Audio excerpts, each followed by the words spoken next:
નેપાળ અને ભૂટાનના નાગરિકોને મુક્તિ. નમસ્કાર, સ્વાગત છે આપનું આરબી ન્યૂઝના ટોપ સમાચારમાં. હું અશ્વિન રાઠોડ. ભારતના નવા ઇમિગ્રેશન નિયમોમાંથી નેપાળ અને ભૂટાનના નાગરિકોને મુક્તિ. ટ્રમ્પ સરકારને કોર્ટનો મોટો ઝટકો.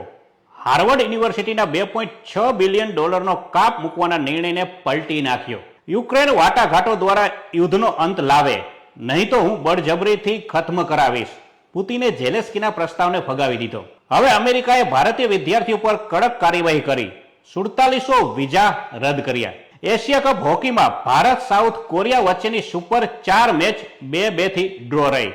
નાઇજીરિયાની નદીમાં ઝાડની ડાળી સાથે અથડાતા હોડી ડૂબી 31 લોકોના મોત થયા અને અનેક લોકો ગુમ. ટ્રમ્પના વહીવટી તંત્રનું કોર્ટમાં હાસ્યાસ્પદ નિવેદન.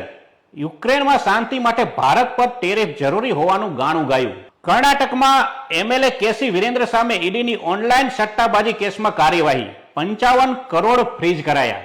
ગુજરાતમાં આજે ભારે વરસાદની આગાહી. નર્મદા અને તાપીમાં વરસાદને લઈ રેડ એલર્ટ અપાયું. જીએસટી સુધારા બાદ શેર બજારમાં આવી તેજી.